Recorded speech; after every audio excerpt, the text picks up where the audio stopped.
It's kind of raining.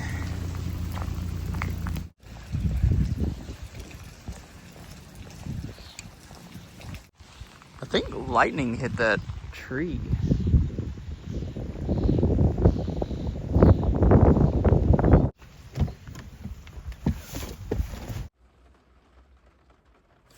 I'm actually not sure where the Lord is going with this video. I just felt led to talk about some things. Just to recap, I am still in the insurance business, helping people with life insurance, retirement planning, what life insurance they're going to go to when they do retire, their retirement accounts, 401ks, IRAs, their CDs, money market, help them in their retirement years, as well as 64 going to 65 on Medicare, help them get on the right plan for them and educate them on that process. Fast forward to now, in the end of this week coming up, it'll be 4 months. 4 months of commission-based, allowing the Lord to lead me to people who, one, may need Him, two, may need prayer, three, may just need to talk to them. They may be Christians, and I just talk to them. Talk to a fellow brother or sister. And number four is just the bonus part of making money and paying for the bills. The thing that I want to talk about right now is what in life has you fearful? What in your life has you wondering what's next?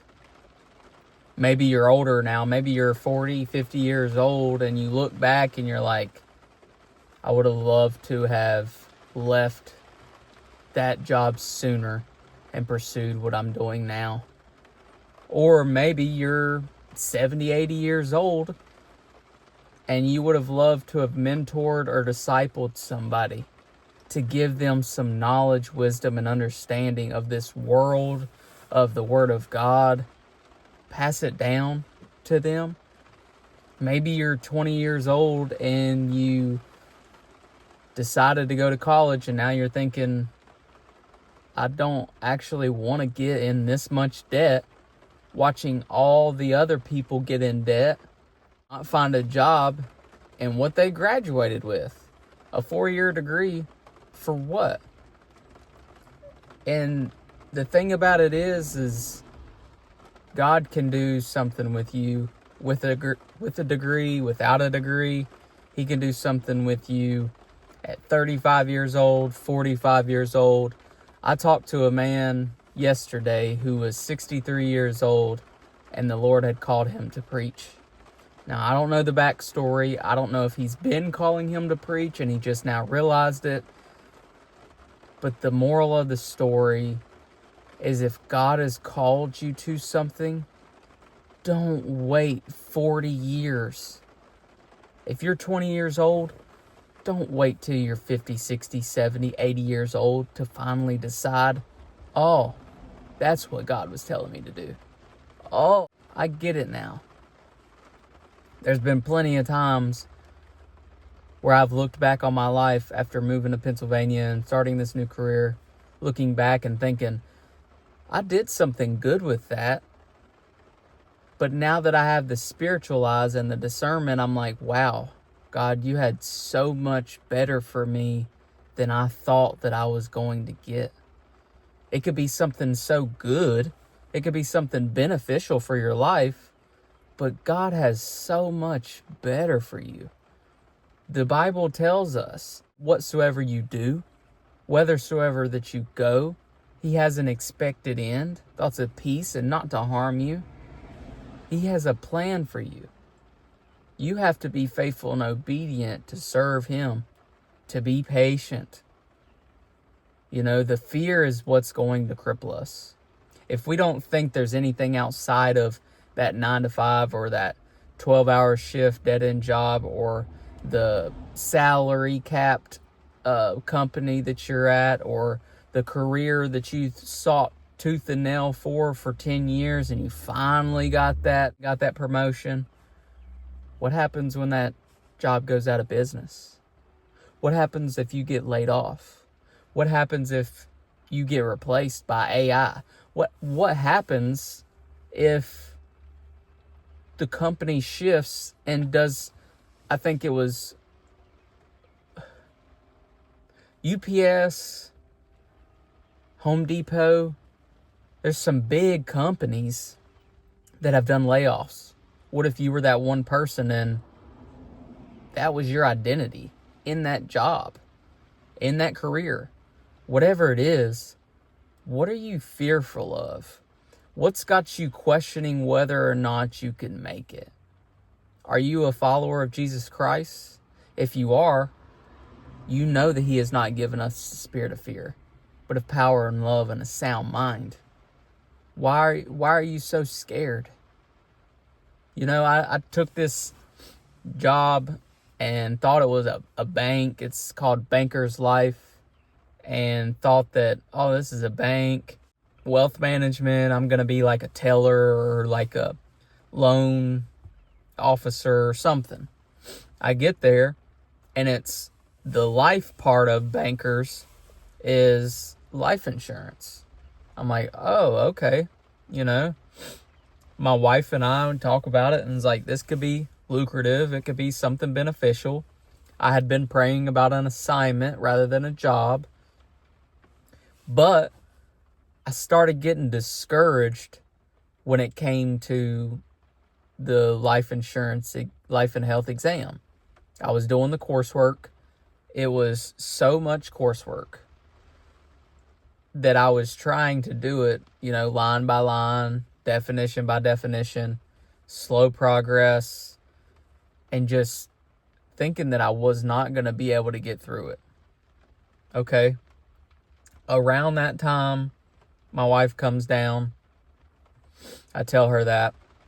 She thinks to herself, well, I wonder if ChatGPT can help us figure out a more condensed version of trying to study all this material. It gave us a plan. I didn't exactly go through with what the exact plan they had, but it just gave me an idea of how to do it. So instead of trying to study every single definition, when I got to the quizzes and the tests, that's when I really studied. I studied what they were going to ask me so that I could know what to study. So it would ask me a certain question. I would know the material. I'd click the answer. I would get it right or wrong. If I got it wrong, that's what I needed to study on. That's the material that I needed to work on. If you get an 80, passing grade is a 90, you're going to study more. If you get a 90, you may be like, I think I know it. So you may not study as hard. But if you get a 50 and passing is a 90, you're going to study the materials that you missed. The questions that you missed, go back to those definitions. So we fast forward. I passed the exam. The bills are coming up. I haven't been without a job prior to these 9 months in 10 years, probably 10, 15 years. Never went without a paycheck. Always had stable income. But my wife, she's been out of a job for 2 years, and the Lord has provided. Why couldn't I see that? Why did my fear come in? Is it because I didn't experience it? Is it because I saw what she went through, but because I personally didn't experience it, I got a little shaky. I got a little fearful, like, oh man, the bills are coming. What are we going to do?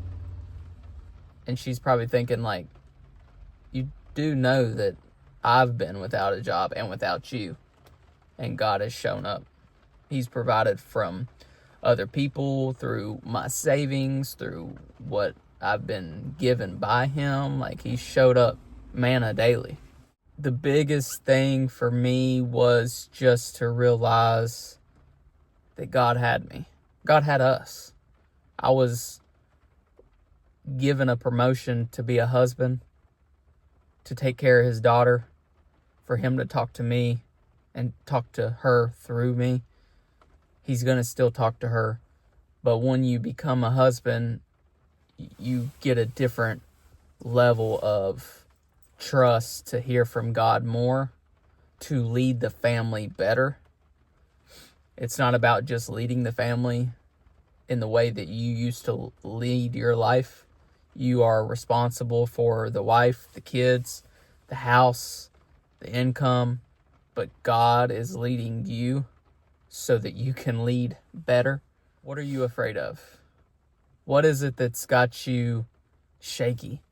What is it that has you wondering if you can do it? Now, as you think about that, really think about it. What is it that's got you wondering if you can do it or not? What is it that's got you wondering if you should quit or not? What has God told you to do that you're not doing? Why are you scared of it? That's not of God. What are you scared of? I'm going door to door knocking, hoping that somebody will say yes. If not, I'm going to get scared and nervous because they're going to say no. And then I have this anxiety and emotion built up because the next door is right next door and they could say the same thing and shut the door. They're just people. They are just people. If they're interested, they're interested. If they're not, they're going to say no. See you later. I mean, same thing on the phone. Hey, how you doing? And I just go through the motion, and they can't do anything to me through the phone to harm me. They can just say no. What am I scared of? That they're gonna say no, that I'm going to get rejected.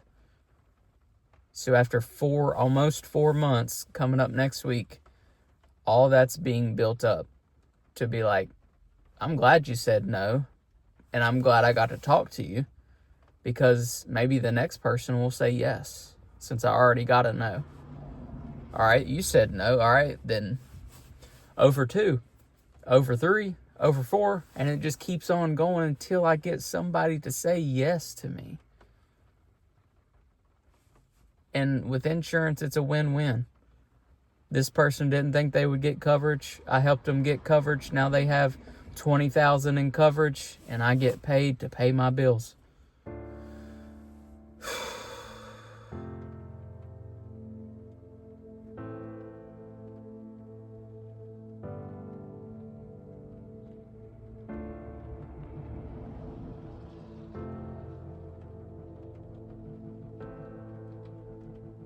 What is God telling you to do?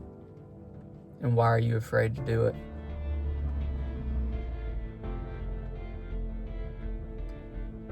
What has God been telling you for the past few months, few years, few decades? How long until you actually do what God told you to do? There's a difference between being patient and stubborn. If God told you to do something while you were in your 20s and now you're 50, do it. If God told you to do something and you're in your 60s, don't think that you're too old. 70, 80, pass down that knowledge, wisdom, and understanding to somebody in their 20s. And if you're 20, stop looking up to people and thinking just because they're old means they know so much. Sometimes they don't. But if they're followers of Jesus and they know the scriptures and they've experienced life to the fullest with the Lord, or if they have mistakes that they can show you, don't be too stubborn to listen to an 80-year-old just because you're 21.